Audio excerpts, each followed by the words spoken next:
How do you go from stressed to motivated?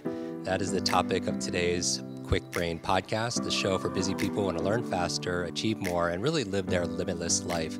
Now, we are recording this live at an event that myself and my guest are attending and speaking at. We're excited to have this conversation with Dr. Don Wood. He has written 2 books on this subject. He knows so much about the power of the human mind and overcoming trauma for taking action and getting closer to our purpose. He is the founder of the Inspired Performance Institute also as well. Welcome to the show. Thanks, Jim. I'm glad we finally got a chance to do this. We had to fly all the way out to Phoenix to do it, but this is great. I appreciate it. This is wonderful because we had met in an event that we were both speaking at. It was a high-performance event, and we were geeking out about the power of the human mind. And I got to spend some time with you in your office and go through your process. And we're at an event here, and so there's a little bit of background noise, but you bear with me. If you're watching us on YouTube, you see us on video here at this event. But I wanted to capture this amazing mind while we're in the same city together, right. To be able to share with you some ideas and insights and actionable things that you could do to take the existing stress in your life and transform that into motivation. Dr. Don, you go by many different names. Yeah. Let's talk about the work you do with stress and trauma. What is your viewpoint on it? And I'm sure people who are listening, and the past couple of years has been pretty stressful and traumatic. But how is it that you take this work and share it with the world? Well, thanks. One of the things that I always talk about is that when we have events and experiences earlier in our life, they continue to affect the way our minds are working in the present. And if you read all the self-help books, they'll all tell you to be present, be in the moment. The issue we have with that is if there's events that you've had earlier, they continue to loop, which is then going to take the mind out of being present. So if you're dealing with stress, there's a reason why your mind is stressing. So anytime you have an emotion, a feeling, a sensation, or a thought, your mind is calling for an action. So the idea is to identify what is your mind calling you to do. Now, if you had some traumatic events, disturbing events, sometimes I call them emotional concussions. They may not be big T trauma, but they're bumps that you had along the way. If those continue to interfere, they're going to increase your stress level in a current situation. So the current situation may create stress, which makes sense. But if you've got a lot of other data coming in that is old stuff, it's going to magnify it. So the key is to get to the root of the problem because we're all going to deal with stress on a day-to-day basis. How well do you deal with it depends on how you can clear old stresses. So when people feel stressed, sometimes they're responding to what's going in their current environment, their current situation, and other times it's being stacked with their personal history and with unresolved issues. And so what's the first step that you recommend? I love what you talk about in terms of fear and stress. They're signals, they're signposts. Emotions are signposts that you need to take some kind of action. So for those who are listening and they are experiencing some stress or anxiety, now I know you have a full process for this and people will link to your books, and I love that term, emotional concussions. We'll link to your books and also to your website because you do sessions like I went through and in your office. What do you recommend people do starting from right now listening to it? Well, a really easy way to determine is if you have old data that continues to loop that's affecting your stress levels today. Like I said, we're going to have some stress if you're running a business, raising a family, whatever it is. That will create some current stress. But here's a great way to check to see whether old stuff is. So take a thought and think about an event that happened to you earlier in your life that you would maybe call disturbing or traumatic. If you think about something that happened 5 years ago and your heart starts to pound or you get angry, it's looping, which is going to magnify the current stress level that you're under. So then it's very difficult to deal with. So if you have an emotion of fear, the purpose of fear is to run.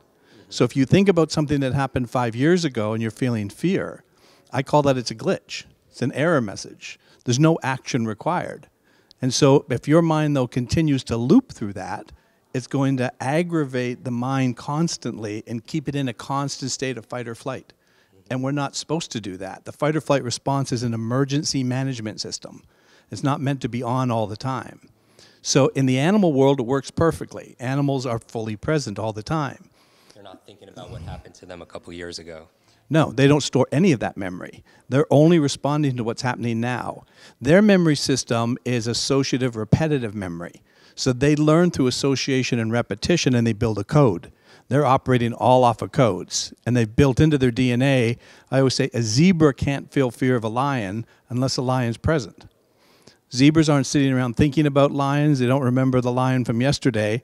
But if a lion shows up, the zebra's autonomic nervous system will engage to protect the zebra, and it'll go into a state of fight or flight. We have that exact same system. It's how we learn how to play golf, play a guitar.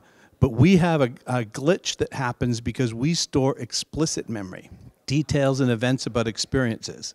So because 95% of your mind is working just like the animal mind, fully present, but you've stored a whole bunch of explicit detail about an event from 5 years ago, and your mind recalls it. So say you're in a current stressful situation. Your mind then also looks at how did we handle this before, and then pulls in a whole bunch of data from 5 years ago or 10 years ago, which magnifies it. Because it's looking at all that data, also calling for a response. So let's say people, when they're stressed, they take a breath and they acknowledge and they have awareness that this isn't happening right now in the moment, that they are, like water responds, like if you throw a pebble into water, it responds exactly how it's supposed to respond. It doesn't under-respond, it doesn't overreact, it's proportional to what's going on, in the environment. So once people have the awareness, what's the next step then? Well, two things. One, try to find out if there's an old event that is actually doing that magnification that I'm talking about. So check in. Think about when you were a child, and your parents said that, or you had a real traumatic event.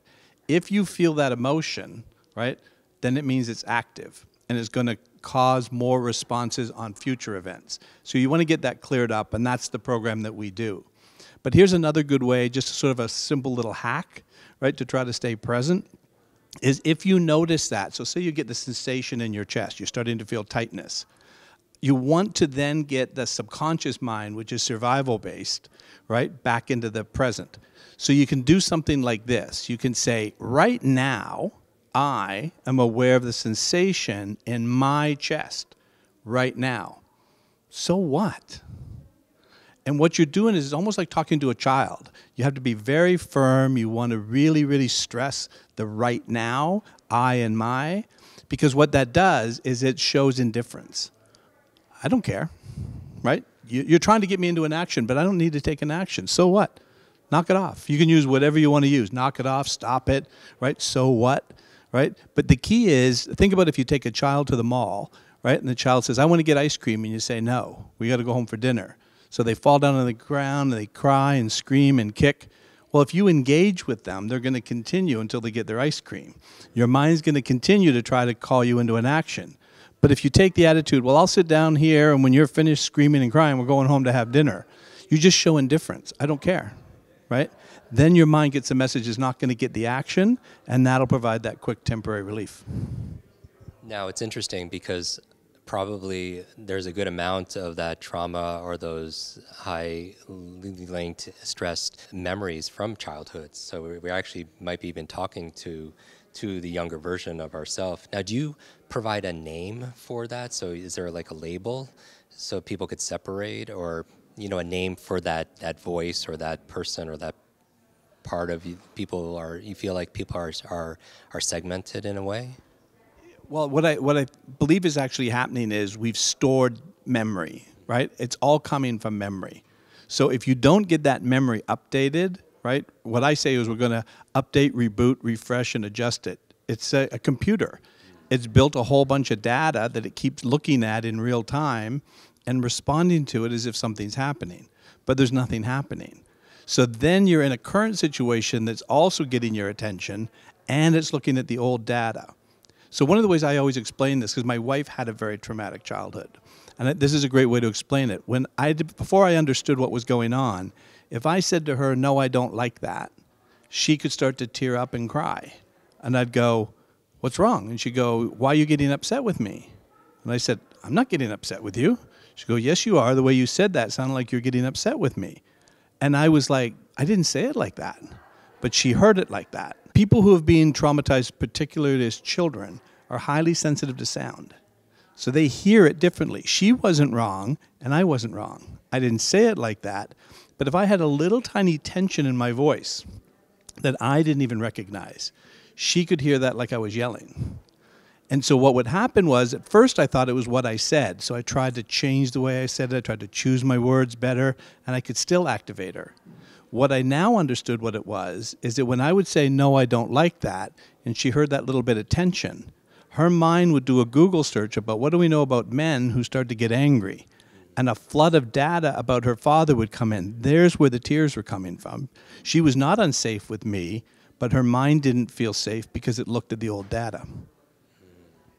So is it not what you said, but more how you said it? Yeah, sort of how I said it, I wouldn't have recognized it. If you had have recorded me both ways without that tension and with that tension, I couldn't hear it.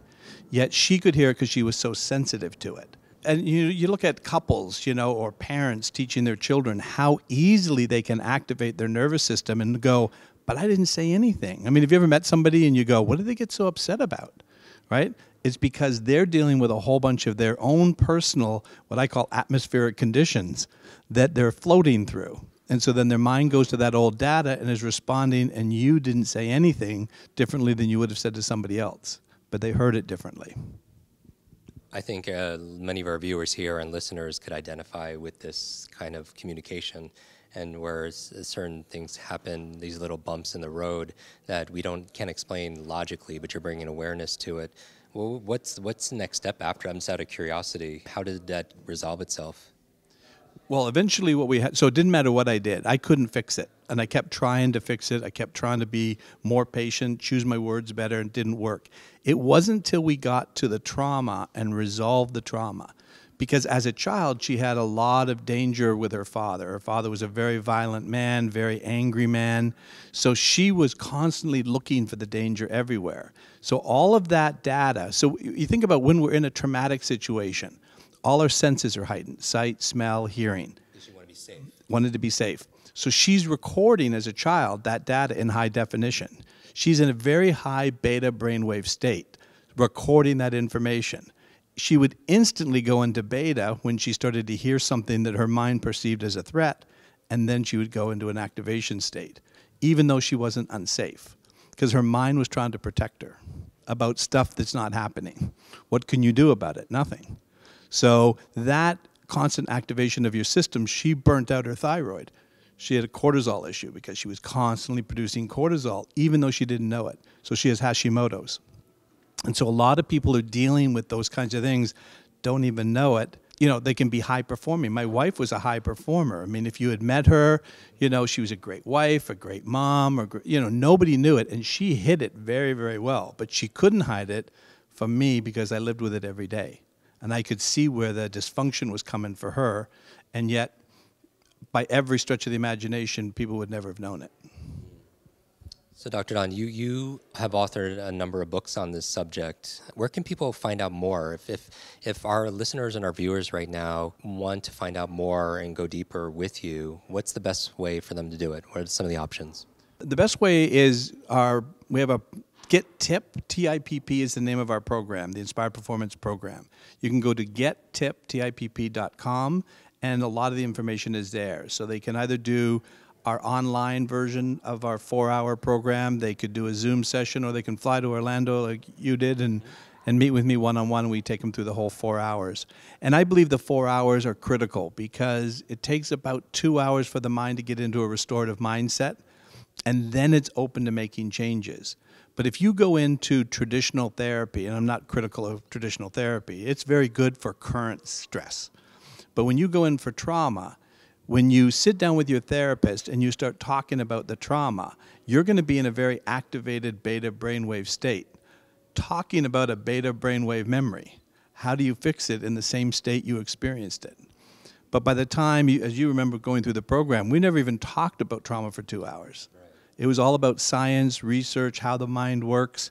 And by the time we get there, then we start talking about 1, 2, or 3 events, right? The mind will update them really quickly. It's amazing how resilient the human mind is, for our ability to be able to bounce back, not only bounce back, but also to be able to bounce forward. So, Dr. Don, I want to thank you for joining me and taking some time out at this busy conference talking about performance. I encourage everybody to visit, if you're be able to go to his facility in Orlando. If not, he made it very convenient where people could join online. Also as well, we'll put links to that and everything, including his books, at jimkwik.com/notes, as we always do. Make sure you subscribe to us on YouTube, where we put the full extended version of the show, and leave your reviews on iTunes and Spotify. Dr. Don, final words to our audience? Yeah, I always start every session out with these words. There's nothing wrong with you, and there's nothing wrong with your mind. The reason you're experiencing what you're experiencing is your mind is trying to protect you. I don't believe the mind ever sabotages itself. It's always based on survival. And so every time you have one of those reasons why your mind's calling you into an action, just need to know what the action is so you can decide whether it's something you can do or you don't need to do. Amazing. Dr. Don, thank you again for being on our show. Thank you for the work you're doing with me and so many others. Thank you, everyone, for always listening. Please share this episode if you got value out of it. We'll talk to you very soon. Be limitless. Hi, Kwik Brain. It's your brain coach. I want to thank you so much for watching this video. 3 things to do. Number 1, make sure you share this, because when you teach something, you get to learn it twice. Update your learning so you can update other people's learning as well. Number 2, make sure you subscribe to this channel so you don't miss a thing, because if you miss a video, you miss a lot. And finally, make sure you hit that bell so you're notified and you find out when we put out the latest and the greatest. One extra thing, if you want really close attention, then text me.